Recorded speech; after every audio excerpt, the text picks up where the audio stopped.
Hey everyone, Dr. Brian Scott with you this morning. This is Insight to the End Times. We're examining the scriptures in the Bible, looking at them from a perspective of end times. Where are we in God's timetable? We're about to see the world wrap up here. It's coming to a close according to all the things we have studied over this past year. Today is March 25. This is episode 312. That represents the end of our very first year of the Insight to End Time podcast. You can find all of our previous podcasts on our website, insighttotheendtimes.com. They'll be a blessing to you. Today, we're continuing our study on one of the major signs that points to the end days, and that sign is ignorance. The ignorance that people have towards the scriptures, particularly. The world's really advancing in many different ways. We have computer advancements that are unbelievable. We have health advancements that are just unheard of, and so on and so forth. It's just absolutely beyond comprehension how much advancement we've had because of the computer age.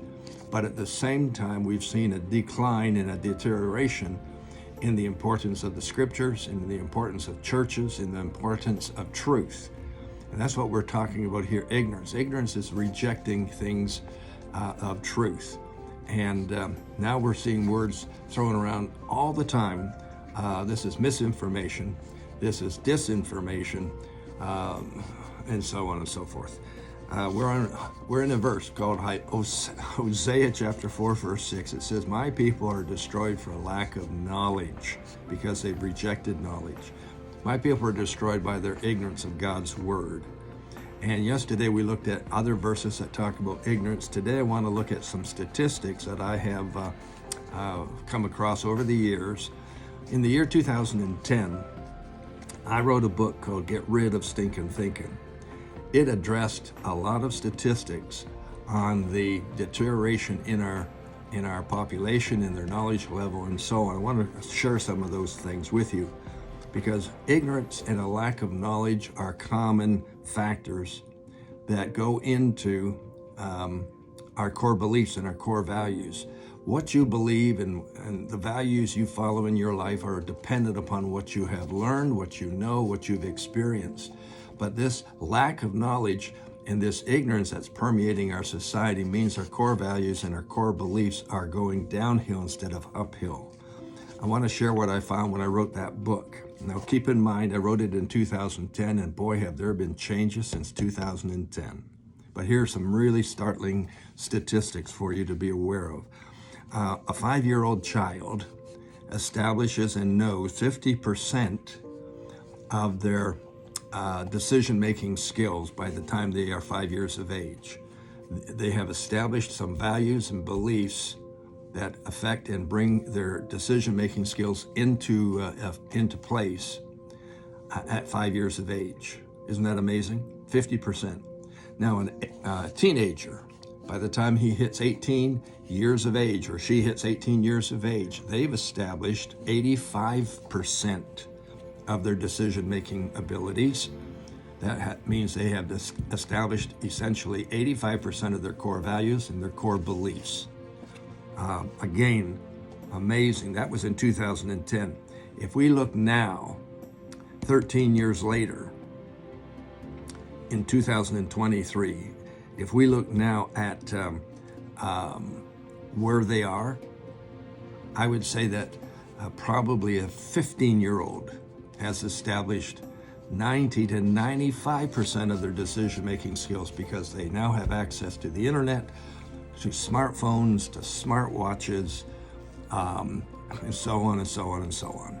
They have so much access, it is unbelievable, to the information that they are looking at and making decisions based on that.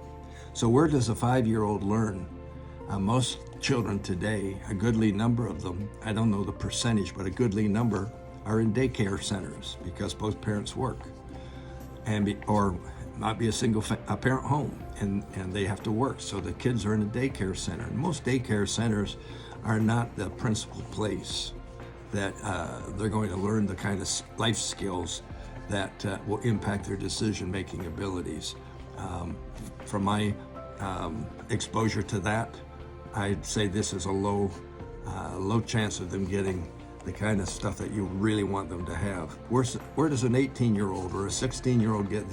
They're going to school for the most part, and our school systems today are so socialistic, they're so liberal, they're so woke oriented that it's just unbelievable how they're being trained and how they're being taught. Boy, they're being taught all the things that you don't want them to know. And so on and so forth. And when you when you come across this next statistic, look at this, listen to this. 95% of your daily activities are done subconsciously without you giving any thought to them. You're not prearranging your thoughts to make the decisions. You jump in your car, you turn the key, or you press a button, away you go. You aren't thinking in terms of, how does this engine work? What do I need a map so I can get to the end of the street? Do I know how to get to my place of work, which I've gone to for 22 years? Do I know how to make a cup of coffee without instructions? Do I know how to boil an egg without getting out some encyclopedias? No, you do all this subconsciously because you've done it over and over again. That means your core values and your core beliefs are dictating and directing how you live and how you think and what you do and how you act and how you react. And so for the most part, your core values and your core beliefs being that they're 95% controlled by your subconscious realm, you're not even open to learning in most cases. Don't try and teach me anything. I don't want to be taught. Here's another statistic before we run out of time. This is coming from a 2000 survey, so it surely needs to be updated. But at that time, 80% of high school grads never read another book the rest of their life. 80% of students who graduate high school never read another book the rest of their life. Now, at the same time as that statistic came out, we learned that about 69% of students graduate from high school. That means 31% don't graduate. And of the 69% that do graduate, 80% of them don't read another book. So when you do all the math here, we have 20% of the 69% read another book. That means 14%. 1 in 7 young people into their middle ages will read another book. How are you going to learn? Here's another statistic that just came out. An average young person reads 8 minutes a day. 8 minutes a day, and almost all of that is on their cell phone, on their smartphone, or on their laptop. And the stuff they're reading there doesn't really stir them. You know, it's not challenging. It's gossip. It's all kinds of nonsense. So my point through all these little statistics, which all need to be updated, obviously, and probably not for the better, here's what it shows us. People in general, their ability to reason, to analyze, to think has become progressively worse and worse. They're subject to deception and seduction very, very easily. They will follow demonic doctrines because they don't know any better. They are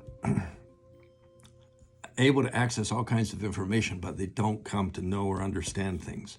Their ability to think is crippled. This results in tremendous ignorance, which results in an affinity to be deceived, to be seduced, and to pay attention to demonic doctrines. Major signs of the end days, and it's happening right under our noses with our kids in both the junior level, the high school level, and thereafter, and we don't even realize it's occurring. I'll see you next week as we begin year number 2. Thanks for joining us today. See you then. Bye.